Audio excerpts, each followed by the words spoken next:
Alice and Claire. Now prepare to meet a man who claims to have a remarkable gift. Power that in the Highlands and Islands of Scotland we call second sight.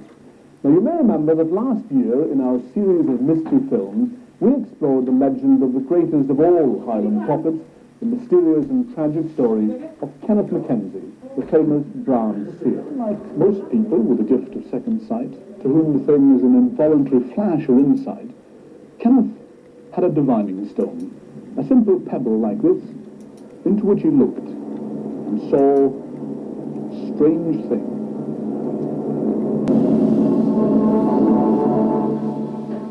Well, today there are those who believe that much the same sort of gift is possessed by my guest today, Swein Macdonald.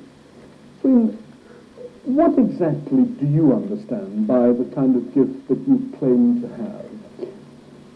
Well, I see many things that's going to happen in the world today.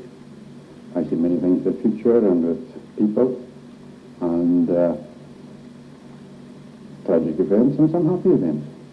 Dominated by tragedy, though mostly, isn't it? Second sight very often seems to be connected with doom and disaster rather than the happier side of life. True, that is very true.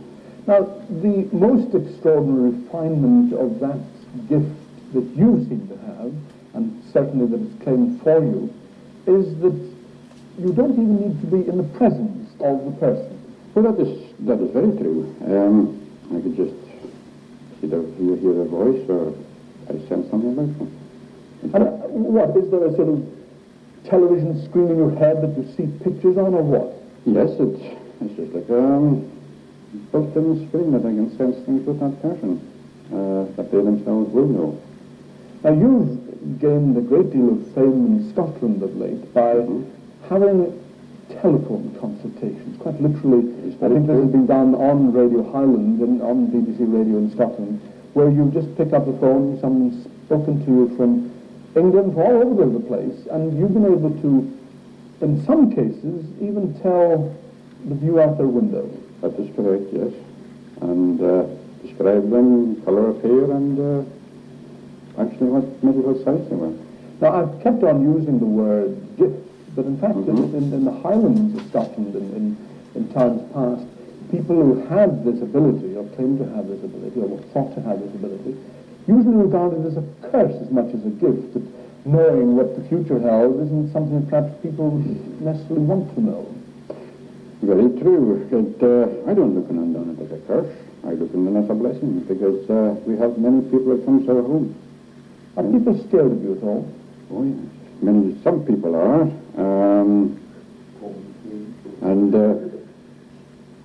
when some of your friends would pass you on their side of the street and not want to know you well.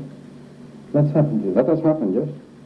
Well, in the audience, and having travelled all the way down from Scotland with you, is your wife, Isabelle. Now, what is remarkable, Isabelle, that you claim to have a very similar kind of gift to your husband. Yes, but not so strongly pronounced. I feel for the family, and you're maybe standing near someone, and you see maybe there's not a future for them, the couple. You can see the break, and that has happened in our own little village in Argyll. I was standing near a couple one night, and it was in a house, and I sensed that there was no future. And this is something you couldn't say. Well, I mean, did you see yes, something? you could see the break. You could see him go, but you couldn't see her. And I mentioned it to someone who didn't believe me, to two people. And then I made a phone call to the village, and they said, all right, we'll remember this. That was in November. In the Easter, and in April, I had an early morning call. She had been killed. I'm not going to name the place, but she is buried in our little Kincardine cemetery. Well, now, there's only so much that we can do by talking about a gift like this. We're now going to put it to the test, a very difficult set of circumstances in a live television show. We have someone in the building. It's somebody well-known. I've just checked around the cameras to make sure that the little monitors we have underneath have been switched off, and they have. The large monitors have been turned away from us. And you at home will be able to see who this person is. You'll recognize the person fairly quickly. But I can assure you that Swein Macdonald has not met this person, doesn't know who he is, and is in fact going to make his first contact by telephone with this individual now. On you go. Hello? I have just one or two more words more, please? Yes, it's nice to see you on the program, Sir Macdonald. You have another Scots village, John Murray, here today. Yes. I think he'll do some poetry or something. He's a charming, fine fellow. Thank you very much. Thank you. Now, first of all, I sense with you that you travel about a bit. Yeah. I sense that I'm traveling about with you. I would also say to you that at the present time, you are playing, can I say, a waiting game for some reason or another? You're waiting for something to turn up in your own life? Yes, that's very true. And I would also say to you that there has been a sadness round about you within the last year. Could you follow me saying this to you? Within the family, within yourself, I feel a bit of sadness. Can I say there's been a health condition with somebody close to you? Yes, that would be my mother's not been very well. That is true. I sense that in a sense of hospital. I also sense with you at the present time dark. Could I say that there is either to yourself or somebody close to you that is dark here at the present time? Yes. And can I give you the name of Jimmy or James here? That's very, very good, yes. I think that as you've got James, I'm playing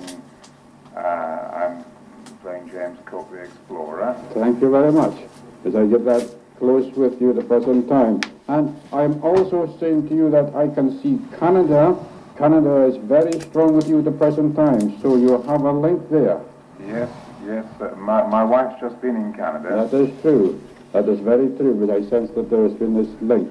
And I'm also going back in the past, and I get sea, I see water, so I sense that is with yourself or close to your family there has been a sea link. Yes. Because I can get naval uniform, and I would hold a high rank here. Yes, possibly. You can understand that? Yes, I can understand that. I think that's related to James Cook. Right, then let's break off there now. Thank you very much. That seems to be... I'm now going to ask that mystery guest, whom our audience, I'm sure, will instantly recognise, to make his way from another part of the building here and have a brief word with us. Now, how good an impression did you get an impression of his size, of his shape, of his colouring? He would be about my own height. Maybe just that slightly bit taller. Slightly taller than you. I'm a wee bit heavy, as you see, but I would say that he is a bit slimmer. Just a bit slimmer than you. A bit slimmer. Well, let's see. I think he's in fact making his way down and in fact we can have an instant test. It is in fact actor Brian Blessing. Down in the front. Let's stand down there.